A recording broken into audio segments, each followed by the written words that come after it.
বিবেকের কাছে একটি প্রশ্ন, একজন রাজনৈতিক কর্মী হিসাবে আমার ডান পাশে যারা আছেন, বাম পাশে যারা আছেন, আপনার সামনে যারা আছেন, এদের বক্তব্য আমি শুনেছি, এত ভালো বলেন এরা। একটা জিনিস স্পষ্ট হয়ে গেল এই দেশে, 9 মাস পরীক্ষায় উত্তীর্ণ হতে পারেন না এই সরকার। যে পরীক্ষার জন্য, যে দাবির জন্য, যে অধিকারের জন্য রাজপথে আমরা লড়াই করেছি হাসিনার বিরুদ্ধে, সেই লড়াইয়ে আমরা আমাদের সকলের সমর্থন নিয়ে জুলাই বিপ্লবের যে সফলতা, সেই সফলতাকে আজকে যেন কেমনি ম্লান করে দিচ্ছে এই অন্তর্বর্তীকালীন সরকার। বিষয়টা গুরুত্ব সহকারে বিবেচনা করতে হবে। আপনার কাছে তো পাওয়ার কিছুই নাই। সালাম, সপু, রুবা, পারভেজ, আমাদের হুমায়ুন, সোহেল আপনার কাছে এমপি হতে চায় না, আপনার কাছে ধন দৌলতও চাই না, আপনার কাছে ঠিকাদারিও চাই না, আপনার কাছে লুটের টাকার ভাগও চাই না। আপনার কাছে আমরা চেয়েছি একটাই, যারা আত্মহত্যা দিয়েছে হাসিনার আমলে, যারা কারা নির্যাতন করেছে, আমার নেত্রী বেগম খালেদা জিয়াকে বিনা কারণে আপনি কারাগারে রেখে হত্যার প্রচেষ্টা করেছিলেন, তাদের একটি দাবি, আপনাকে ক্ষমতায় সরকারে বসানো হয়েছে এই দেশের মানুষকে একটি সুন্দর নির্বাচন উপহার দেওয়ার জন্য। দুঃখ, আমরা এতগুলো রাজনৈতিক কর্মী প্রত্যেকে দিন পাঠাও চলো দেশি ভাইবে, চলবে 14 থেকে 31 মে পর্যন্ত। কালকে খুলনা বলেন, চট্টগ্রামে বলেন, আমাদের রিজভী সাহেব একটা মুখপাত্র সর্বক্ষণ সারাদিন একই কথায় সরকারকে কর্ণগোচর করছেন যে আপনারা বিলম্বিত না করে দেশে একটি সুষ্ঠু নির্বাচনের ব্যবস্থা করে দেন। কবে দেবে নির্বাচন? আজকে রোববার, সোমবার, মঙ্গলবার, বুধবার, বৃহস্পতিবার, শুক্রবার, বলে দিতে অসুবিধাটা কোথায়? আমার মনে হচ্ছে, আমি একজন ক্ষুদ্র রাজনৈতিক কর্মী হিসেবে, একজন মুক্তিযুদ্ধ হিসেবে, আমার বিবেকে এই কথা এখন মনে হচ্ছে যে সরকার নির্বাচন নিয়ে তাল বাহানা শুরু করেছে, কারো কারো ইশারায় কাউকে আরো শক্তি জোগাড় করার জন্য একটা ব্যবস্থা করছে। আমার মনে হচ্ছে এইসব তাল বাহানা তো চলবে না এই দেশে। আমরা তো ভেসে আসি নাই, আমার নেতার ঘোষণায় দেশ স্বাধীন হয়েছে, আমার নেত্রীর আপসী নেতৃত্বের কারণে দেশে এরশাদ বিদায় নিয়েছে, আমার নেতা তারেক রহমানের 16 বছরের সাংগঠনিক শক্তি, বুদ্ধিমত্তা দিয়ে আমরা জুলাইয়ের এই আন্দোলনকে সমর্থনে বা এগিয়ে নিতে পেরেছি। সেই নেতা তারেক রহমান, অতএব তারেক রহমানের নির্দেশিত চুপ করে আছি। তারেক রহমানের সাংগঠনিক শক্তি বাড়াবার জন্য, আরো শক্তি অর্জন করার জন্য আমাদেরকে বলেছে ধৈর্য ধরো, ধৈর্য ধরলে আল্লাহ পাক তোমাদের সমর্থন করবে। আমরা ধৈর্য ধরে আছি।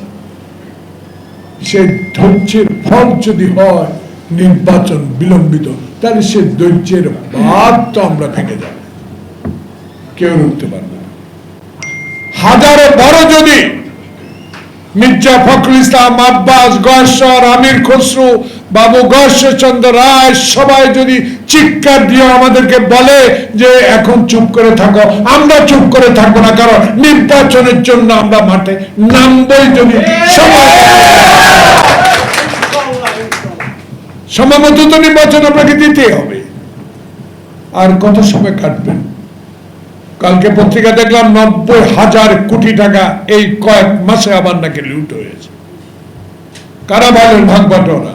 এখন তো হাসিনা নাই, কোন হাসিনার প্রেতাত্মা আছে? সেই প্রেতাত্মাগুলোর বাইর করার জন্য প্রত্যেক দিন আমরা বলে যাচ্ছি। আব্দুল হামিদ চলে গেছে কি তদন্ত কমিটি, কিশোরগঞ্জের কি এসপি, ওএসপি, ওই ইমিগ্রেশন, কি চাকরি নট, কি সাম্য মরে গেছে, কি ফ্যান্সিডে খানা কয়েকজনকে ধরে নিয়ে আসে। আসল লোকগুলাকে গ্রেপ্তার কেন করেন না? কার মাধ্যমে আব্দুল হামিদ পালাইছে সবে আপনারা জানেন, বাইর করে নামটা প্রকাশ করে দেন, তদন্ত করবেন। তারপর কি তদন্ত করলে কি আব্দুল হামিদ আসবে? আনতে পারবেন? হাসিনা আনতে পারবেন? স্বরাষ্ট্রমন্ত্রী আনতে পারবেন? আপনি যারা পালিয়ে গেছে তাদের আনতে পারবেন? আনেন নাই। সব একটা সুন্দর কথা বলেছে, আমার খুব পছন্দ হয়েছে। 9 মাসে বললো বিচার হচ্ছে হচ্ছে হচ্ছে, আরে বিচার করে 30 দিনে কি আসিয়া হত্যা মামলা রায় হয়েছে না? ধর্ষণ মামলার এটা প্রমাণ 30 দিনে। শিশু নির্যাতন, এত অভিযোগ তার বিরুদ্ধে, এত প্রমাণ বাংলাদেশে। আর এক কথায় যে বিচার, যেদিন হেলিকপ্টারে করে 14 না 20 সুটকেস ডলার নিয়ে পালাই গেছে, ওইটার বিচারে তো তাকে রায় আরো আগে দেওয়া যেত। তাই আমরা আপনার সমালোচনা আমরা করতে চাই না, কিন্তু সমালোচনা যখন শুরু হয়ে যাবে মুখ বন্ধ করা যাবে না। সেই মুখ রক্ষা করার জন্য, আপনার অর্জন রক্ষা করার জন্য, আপনি বিশ্বের দরবারে একজন গ্রহণযোগ্য ব্যক্তি যেটা পরিচিতি লাভ করেছেন, বাংলাদেশের 18 কোটি মানুষ আপনাকে যে আপন জন হিসাবে বেছে নিয়ে এই সরকারে বসিয়েছে, তাদের সম্মান রক্ষার জন্য আপনাকে এক্ষুনি এই মুহূর্তেই, এই সময়ের মধ্যেই আপনাকে নির্বাচনের তফসিল ঘোষণা করতে হবে।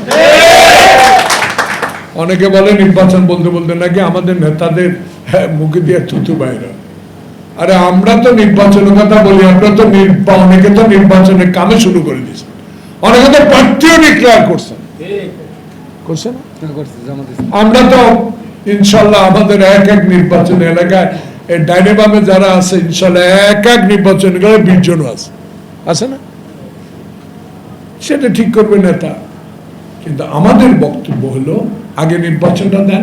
সেই নির্বাচনে আমরা যারা অতীতে হাসিনার বিরুদ্ধে রাস্তায় লড়াই করেছি, যারা পল্টনে 28 তারিখে উপস্থিত হয়েছি, পায়ে হেঁটে মাইলকে মাইল উপস্থিত হয়েছি, যারা যাত্রাবাড়ি থেকে গাবতলী পর্যন্ত পুলিশের রক্ত চক্ষু উপেক্ষা করে জমায়েত হয়ে লড়াই করে সরকারের বিরুদ্ধে আন্দোলন করেছি, তাদের কথা যদি না শুনেন, শুনবেন কার কথা? শুনবেন কার কথা? এসব শুনে কোনো লাভ নাই।